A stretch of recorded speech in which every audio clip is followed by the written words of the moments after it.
Another day, another vlog natin dito sa cruise and super happy ako kasi ang sarap ng gising natin. Mahaba din yung natulog ko. First na ginagawa ko, nagpa-flash out and then nag-skincare ako. Grabe ang effective ng ating mga products sa CC Glam Skincare. Sana nga umabot itong aking glass skin toner dahil paubos na talaga siya. Ang lakas ko kumamit niya kasi 3 beses ako gumagamit niya sa isang araw. At si Aling Maliit, gusto niya talaga nagpapa-makeup sa akin. O diba? Bagay naman sa kanya. Gusto daw niya ng red lipstick. Like mommy, like daughter. Since maaga kami gumising, nakapag-breakfast kami. Sobrang dami dito sa buffet. Wala na nga maupuan, kaya kakain na lang kami sa labas. Pa 10:30 na rin kami umakyat. Buti na nakaabot pa kami sa buffet. Pwede nyo rin naman yan dalhin sa room nyo kung gusto nyo dun kumain. Then, naggala-gala lang din kami dito sa cruise. Marami naman din kayo dito magagawa. Meron silang mga show, activities, entertainment. Yun nga lang yung playground nila dito. Sobrang liit. At saka meron naman isa, medyo malaki konti. Pero kailangan i-drop off nyo lang yung mga kiddos. Bawal yung adults. So, hindi naman namin to pwedeng iwan yung mga batang to. Siyempre, kailangan nila laging may bantay. Pero itong maliit na playground na to, dito na lang muna sila nag-enjoy. Nag-paint-paint muna sila. At ang galing talaga ni Kuya Braden, ang linis niyang mag-paint. Then, after nila mag-playground, tara, mag-swimming naman tayo. Nakita pa nga namin dito sila Toy Story. Ang dami nga nakapila. Opo. Habang nagsiswimming muna sila, sabi ko mag-roller coaster kami ni Ate Glo. Sobrang init nga po, no? Kasi tanghaling tapat to, siguro mag-aalas 12 na.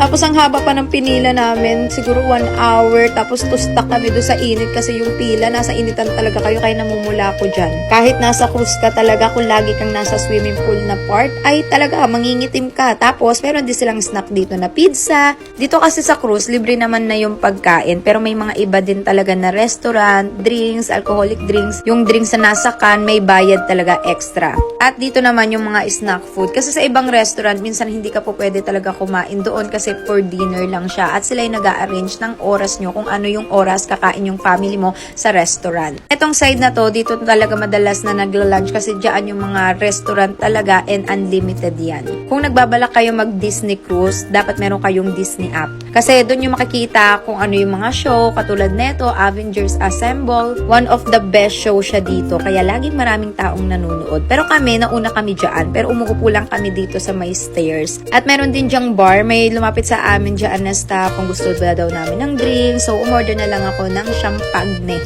habang nanonood tayo dyan ng show. Yes, pwede kang kumain kahit saan mo gusto, kahit sa room mo, kahit naglalakad ka na meron kang drinks, pwede. At si Papa P naman, naghanap muna kami dito ng salon, ng spa, kasi magpapagupit siya. So, inaantay lang namin siya and then magdi-dinner na kami. Nakaligo na kami, ang dami na namin nagawa. Nag-chill muna kami dito habang nire-ready yung aming table. Kasi yung dinner namin doon sa app is 8:30 PM and ang daming Pilipino dito. And nakakatuwa dahil ang daming nakakilala sa amin. Talagang grabe. Yung service nila dito, sobrang ganda.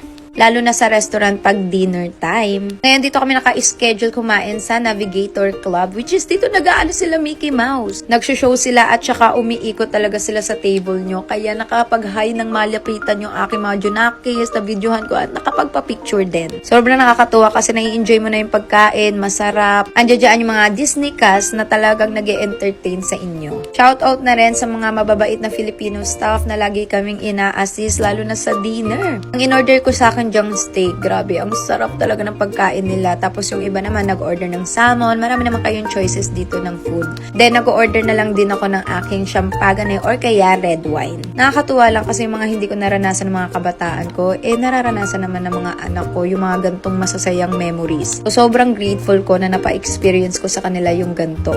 After agad namin mag-dinner, umakyat na kami kasi lahat nandito na sa taas. Meron kasi pa fireworks yung mga Disney, yes baby, yung Disney cruise, sila lang yung pinapayagan na mag-fireworks dito kasi pagka pumutok daw siya doon sa sky, parang nagiging pagkain ata siya sa marine, parang ganun. Excited na nga kami dyan sa fireworks kasi mag-start is 10:30 PM and here you go! O, diba, na-maximize talaga namin yung day namin. Ang dami namin nagawa from morning to evening at nag-late night pa nga kami kagabi. Kami na naman nagsarado ng Disney Cruise kasi nagsasara yung mga night out dito is mga 1 AM nagsasara, may iba 2 AM. Marami naman kayo pwede pagpilian pagpipilian dito kung saan nyo gusto mag-chill, mag-relax, and dito nga, kada umiinom ka, nag-chill ka dito, pinapasayaw ka rin nila. So, nakaka-entertain dito, lalo na tong dalawang to. Dito yan sa D-Lounge, para kang magsusumba habang nagiinom. So, yeah, sobrang na-enjoy ng family namin ang pagstay dito sa Disney Cruise. Actually, nagpaplano ulit kami na mag-cruise ulit kami, siguro sa Royal Caribbean. Yung, alam nyo yun, iba-ibang country. So, since mag-1 AM na, magko-close na rin to, lumipat na kami sa ibang lounge. So, that's it for the vlogs. I hope you like it.